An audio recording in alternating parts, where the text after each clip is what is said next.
नमस्कार प्रेक्षकांनो.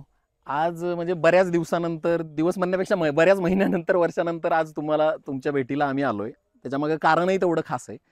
आपली कबुतरं नावाची एक सिरीज होती, ज्यामध्ये अजय आणि चिंच या दोन गोष्टींचं लेखन आणि दिग्दर्शन ज्या आमच्या मित्रांनी केलं, शेखर बापू रणखांबे आपल्यासोबत आहेत. तर ह्या भेटीचं कारण किंवा ह्या आत्ता तुमच्यासमोर येऊन तुम्हाला तुमच्यासोबतच्या ह्या भेटीचं कारण मुळात असं आहे की आमच्या याच मित्राचा रुबाब नावाचा सिनेमा 6 फेब्रुवारीला तुमच्या भेटीला येतोय. तर त्यासाठी आपण पहिल्यांदा तर शेखर बापू रणखांबे यांचं स्वागत करूयात. थँक्यू नितीन आणि थँक्यू कोरी पाटील. थँक्यू.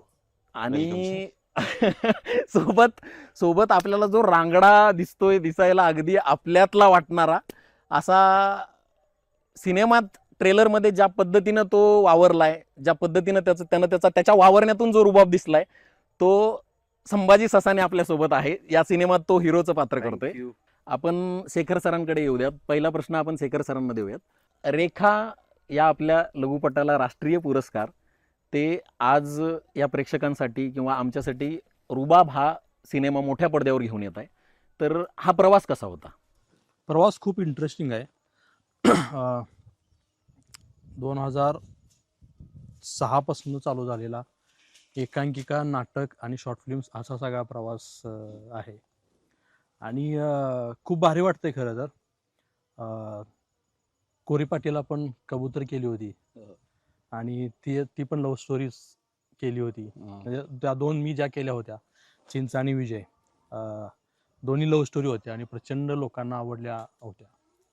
आणि रुबाब करताना तेच कुठंतरी माझ्या मनात आहे की तसंच काहीतरी लोकांना आवडेल.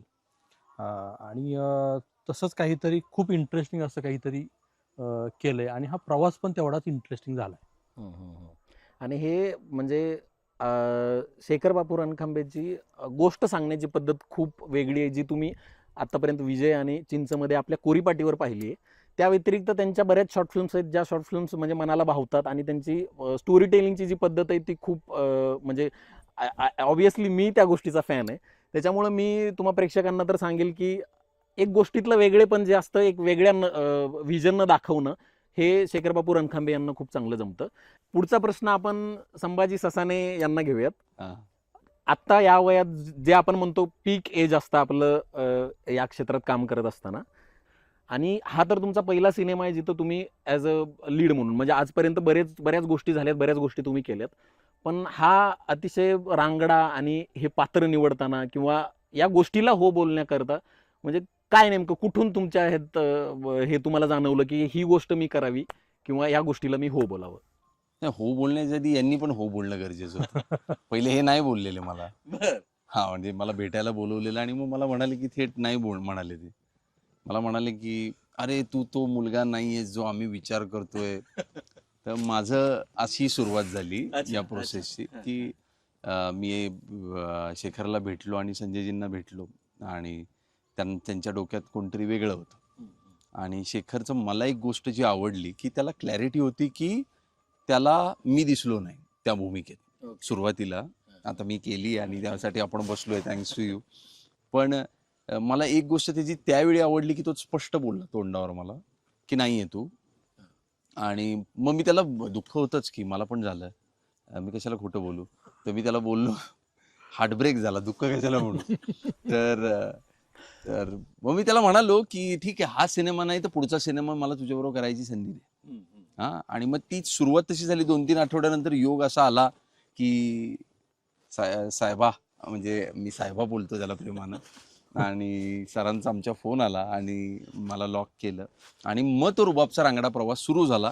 रुबाबची पहिल्यांदा मी जेव्हा स्क्रिप्ट ऐकली, आणि कारण तू हा पण प्रश्न विचारला की एकंदरीत अशा भूमिका का, आणि याआधी काम केलेलं, मी पहिले या भूमिकेबद्दल बोलीन. रुबाब इतका सुंदर लिहिला गेलाय सिनेमा म्हणून. मी पहिल्यांदा ऐकलं तेव्हा तो नुसता रुबाब म्हणून नाहीये, त्यात बऱ्याच लेयर्स आहेत. जसं तू सांगितलं, मी कबूतर पाहिले. आपण एखादा दिग्दर्शकाबरोबर काम करतो तेव्हा चोखंदळ पद्धतीने आपण त्याचं काहीतरी चेक करत असतो. तसं मी ते केलंय. म्हणजे ते एक छोटं उत्तर होतं की निवडताना काय प्रक्रिया होती, तर ते एक होतं. आणि मला त्याची कबूतर खूप आवडलेली. एक अजून सिनेमा आहे ज्याचं नाव मला माहित नाही, ज्याच्यामध्ये त्याने अभिनय केलाय, बरं, असा कुठला आत्ता लगेच आपण नाव जाणूनच नाव घेऊया. सांग. शॉर्ट फिल्म Short film दोन आहेत. मला तीही आवडली. मला त्याची एक गोष्ट आवडती की खूप खरेत त्याच्या स्टोरी टेलिंग जे काही आहे ते खूप खरं आहे. आणि मग एस्पेशली रिसोर्सेस नव्हते त्याच्याकडे त्यावेळी टेक्निकल बाजू जरी आपण सोडली तर आपण चेक करतो की खरेपणा आहे का बस, त्या आणि कथेमध्ये. गोष्ट पोचतीये. हा, तर मला रुबाब बद्दल एवढं सांगायला आवडेल की सूरज हे जे पात्र आहे त्याचा रुबाब मर्सिडीज चालवतोय किंवा बुलेट चालवतोय यामुळे नाही. त्याचा रुबाब एकंदरीत त्याच्या एक्झिस्टन्समुळे, त्याच्या खरेपणामुळे. तो स्प्लेंडरवर असतो, अगदी बरोबर. तो काय खातोय, कुठे बसतोय यामुळे नाहीये. तो मित्रांवर कशा पद्धतीनं प्रेम करतो, एवढं जीवापाड प्रेम करतो की रागही तेवढाच आहे त्याला. सगळ्या गोष्टी टोकाच्या करतो. अगदी तो असा मित्र आहे की जो हवा असा वाटतो आणि नको नकोसा पण वाटतो. म्हणजे ते दिसतंय आता ट्रेलर मध्ये, ते मी असं म्हणेन की टिप ऑफ द आईसबर्ग आहे. त्याला भरपूर लेयर्स आहेत. त्या कथेला खूप काही आहे जे उलगडत जाईल आणि असं वाटेल हा हे तर माझं आहे. तर पुढचा प्रश्न शेखर सर तुमच्यासाठी आहे. सिनेमातला जो सूरज आहे, जो हिरो आहे, तो थोडा कबीर सिंग टाईप वाटला. दारू पिणारा, मारामाऱ्या करणारा किंवा वाळू तस्करी करणारा. तर म्हणजे हा सिनेमा प्रेक्षकांनी कुठल्या नजरेने बघावा किंवा का बघावा, ह्याचं काही उत्तर? आता काय आहे, कबीर सिंग किंवा अनेक पात्र आहेत तशा प्रकारची. तेरे नाम मधलं सलमान खानचं पात्र आहे किंवा अशा अनेक फिल्म आहेत. ट्रेलर लॉन्चला अण्णा आले होते, नागराज अण्णा आले होते, आणि अण्णांनी ट्रेलर बघितला आणि ते म्हणले की अरे खूप चांगलं काहीतरी वाटतंय, आणि शेखरनं त्याच्या आसपासचं जगण्यातलं काहीतरी आणल्यासारखं वाटतंय, चांगलं शूट झालंय. आणि एक वाक्य होतं की शेक्सपियरनी प्रेम केलं म्हणजे जगात कोणी करूच नाही का. बरोबर. कबीर सिंगच्या जागी आहे, तेरे नामच्या जागी आहे. आणि अशी मुलं आजूबाजूला नाहीत का, आणि जरी नसली तर मग ती योग्य आहेत किंवा अयोग्य आहेत हे सिनेमा बघितल्यानंतर 100% कळेल. आणि मी खात्री देतो की सिनेमा बघितल्यानंतर जे काय पोरगा आता तुम्हाला दिसलंय, जो काही सूरज तुम्हाला दिसलाय, तर तुम्ही त्याच्या प्रेमात पडाल. जो रुबाब मला सांगायचा आहे, म्हणजे आता संभाणी मी तेच म्हणतोय की रुबाबदार ह्या सगळ्या गोष्टी आहेत. रुबाबदार सगळ्या गोष्टींमध्ये रुबाब आहे. पण हा जो प्रेमाचा रुबाब आहे ना, जो सगळ्यांचा आहे, म्हणजे त्या सूर्याचा आहे, माझा आहे, तुझा आहे, आपल्या सगळ्यांचा रुबाब आहे. फक्त तो आपण नोटीस नाही केला.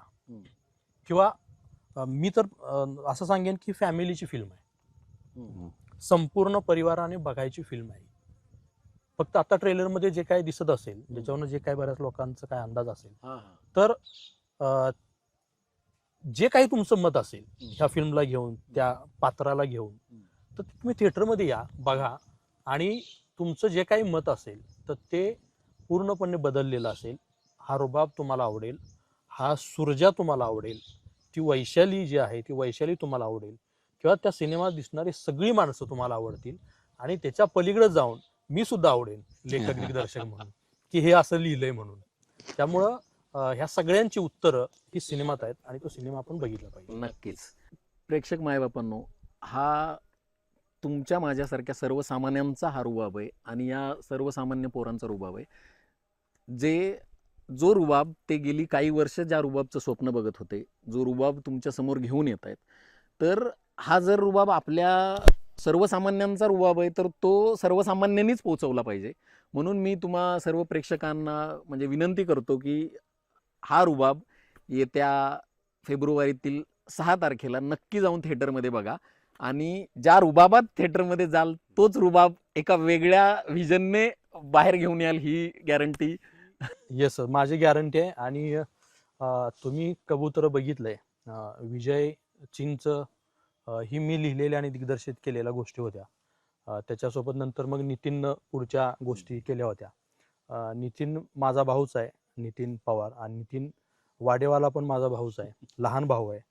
आणि आम्ही सगळे कोरेपाटीचे आहोत आणि कोरेपाटी आम्हा सगळ्यांची आहे. आणि आम्ही सगळे तुम्हा सगळ्यांचे आहोत, आणि हा रुबाब तुम्हा सगळ्यांचा आहे. किती मोठा करायचा हा सगळा तुमच्यावर आहे, आणि मला माहित आहे की तुम्ही खूप मोठा हा रुबाब कराल, आणि तशी विनंती मी तुम्हाला या माध्यमातून करतो. आणि तुमचं प्रेम ह्या रुबाबला मिळेल, हा रुबाब खूप मोठा कराल हा आशावादही व्यक्त करतो. आणि धन्यवाद. येस. आणि नक्की बघा. येत्या 6 फेब्रुवारीला तुमच्या जवळच्या सिनेमागृहात नक्की जाऊन बघा रुबाब. हर सापावर विश्वास ठेवावा पण पोरींवर नाही.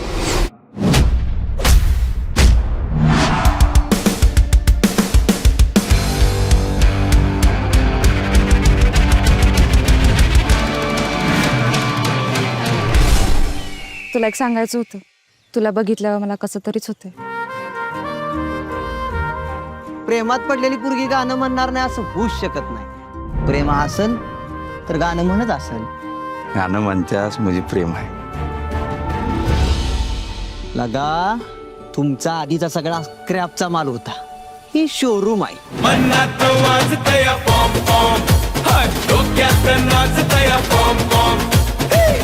I love you. मी दारू पितो, मावा गुटखा खातो, सिगरेट पितो. चालेल. माझ्या तसं काय बघितलंस? रुबाब.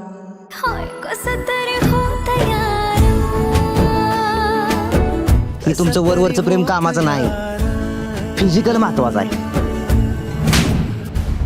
तू निवडलेला पोरगा उंडगाय दारोडा करायचं नाही ते सगळी कामं करताय. रातसार जागतय, वाळूची तस्करी करते. ओरगत झाडाव काढलेला आहे. दिसली पुरगी की लागतंय माग. आता 2 दिवसात लग्न लावूनच टाकायचं. विसरून जा.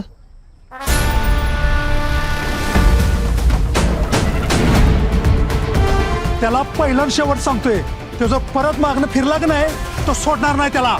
तिलाच काय सोड लागले वे तिच्या मागे लागायला. तुला नाही कळायचं, माझी काळी सावळीच आहे पण दीपिका आहे. डायरेक्ट गोडा लावत असतोय, सुट्टी नाही. मला मारून तुझा रुबाब वाढणार असेल तर मार. विसरून जा म्हणा त्याला. माझ्यासारखी कोण पण भेटल. आहा,